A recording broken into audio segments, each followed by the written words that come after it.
Thank you. Defines a phenomenon. And what's a phenomenon? Comes from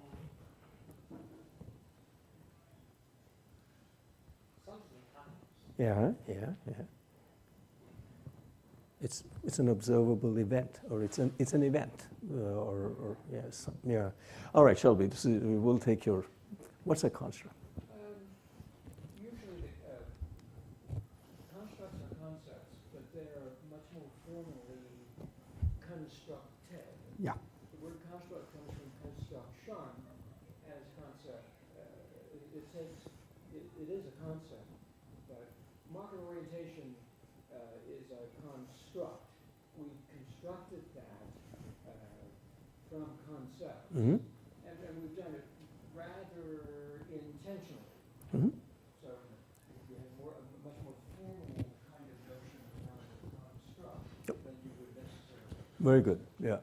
So here's my. Lisa. The way I put it is it has a very well-defined content and especially a well-defined boundary, because I think that's where the biggest problem becomes. Yeah. Often you can say what's inside, but you can't say where you draw the line of what's outside. Yeah, very good. Yeah, very good. So along the same lines, I agree with everything that's been said, but let me offer you a very simple definition of a construct.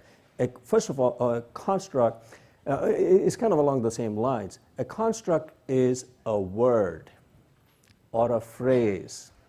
So first of all, let's keep that in mind. A construct is nothing but a word or a phrase that is formally defined to represent or reflect some real world phenomena that are of interest to us. So yeah, it delimits, it formally defines, it's a concept, it reflects a phenomenon. So all those things, but fundamentally a construct is nothing but a word or a phrase that is formally defined to reflect or represent some real world phenomena.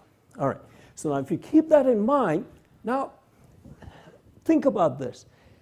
We have really exciting phenomena in marketing.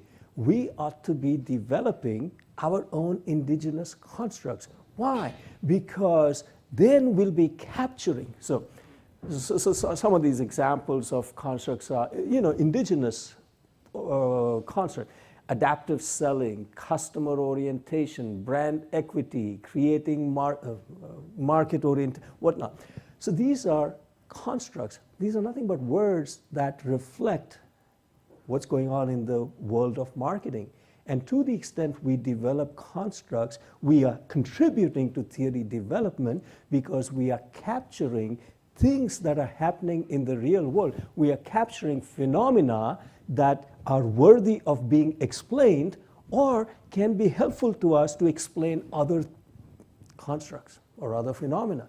So to the extent we rely exclusively on borrowing constructs from other disciplines, we might be losing sight of phenomena in marketing that are worthy of being explained or that can be used to explain other things. So fundamentally, I'm just suggesting that we focus on, coming up with interesting, useful constructs.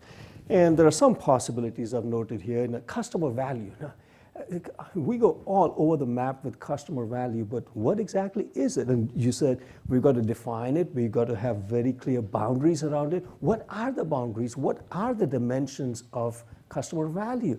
And my God, if we have these constructs defined and available, we might be able to develop really rich theory that is indigenous. And my God, wouldn't that be exciting? All right, 2-3 minutes.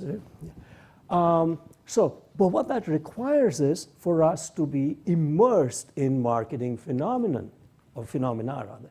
We've really got to be interested in marketing. We've got to be interested in what's going on in the real world. Otherwise, how are we going to come up with a construct? We are not. We are simply going to take the easy way out and go and find out what new constructs have been surfaced in other disciplines. So point number one, if we want to construct indigenous theory or organic theory, we've got to come up with indigenous constructs. So that's point number one, but it requires immersing ourselves in what's going on in the world of marketing, in the world of practice of marketing. Second thing, organic theory requires indigenous propositions. Like we said, we got to link up these constructs. So examples of this might be, well, this is the heart of a theory, right? A proposition or a hypothesis is the heart of a theory because it does the explanation, prediction, control stuff. All right. So some examples of indigenous propositions. Parsu, Zaitamal, and Berry had a very nice set of propositions. There are some service gaps. If you haven't read this stuff, read it. I think it's good stuff that, predict business performance. Another proposition is market orientation improves business performance, right? So other linkages, so basically we want to come up with new linkages either between indigenous constructs, meaning organic constructs, or perhaps even borrowed constructs, or some combination of the two. So if we can come up with indigenous propositions that have not been proposed in other areas, that would be indigenous theory building, or part of it anyways. And again, what this requires is tremendous immersion in marketing phenomena. Shelby was talking about this thing, creative cognitive, I forget what the third word was, but creative cognitive efforts on the part of researchers are needed to come up with theoretical proposals. But that requires, in part, tremendous immersion in marketing phenomena. These propositions aren't going to come to us out of the blue. We've got to immerse ourselves into what's going on in the marketing world in order to come up with theoretical propositions about the marketing world. So that's the second thing. And then the last thing is we can come up with indigenous arguments, because again, that's one part of a theory. And these sort of explain the why of the propositions. We sort of tell us, okay, you're proposing X leads to Y, but why does that happen? So arguments help us with that. They can help us identify new moderators of the XY proposition. But again, these require tremendous immersion in marketing phenomena. So we've got to be really interested in marketing to be able to come up with good arguments for or against propositions that might have been put forth. So let me just leave you with last slide here. Why bother developing indigenous propositions and constructs and arguments? Why bother with organic theory? And Shelby already said, well, it's a lot of work. It's tremendous in response to your question. He says it's just a ton of work, and it is. It doesn't happen easily, so why bother? Well, it's a lot of work, but it can be a lot of fun. It is really, really, really fun to be creating new theory, if you like creating new things. It has impact. When you create something indigenous and it's useful, it can have tremendous impact. The work that, well, let me just move on. It helps build the discipline. So if we, as marketing scholars, don't build indigenous marketing theory, why should, why should other people or people in other disciplines have higher respect for us than they do for people in other disciplines who build their own indigenous theory? So think about that.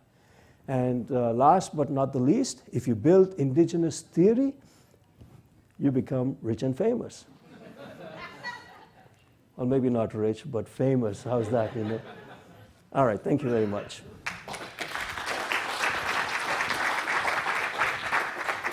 Thank you, Ajay. As I mentioned, I think we're going to have, in each panel, we're going to have the panelists make their remarks, and then we're going to have an open discussion for the two panelists together. And then we're going to have an open discussion at the end of the program.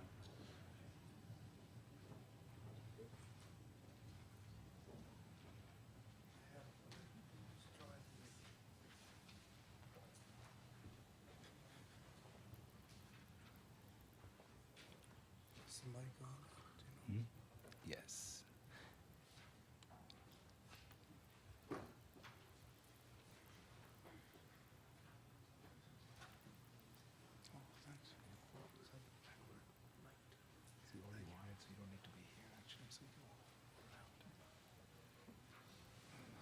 of this thing? Okay, you have to, this also works with this right here. Oh, okay. But just turn on your mic if you want to. Do you want to speak from here or do you want to speak? Yeah, I'm not speaking. Okay, you can, that's off. You can speak from here. Hi, thank you very much. I'm Bill Wilkie. I actually don't consider myself a theoretician, not with Shelby Hunt in the room. So I am interested in ideas and frameworks and concepts, and I wouldn't propose that what I do is really theory, but it's somewhere along that track anyway. And because of the title of the session, I wasn't quite sure who would be here, and so I think I'll tell you a little bit about what interests me and then try to get through quickly as well, and end up with a few questions that I have. So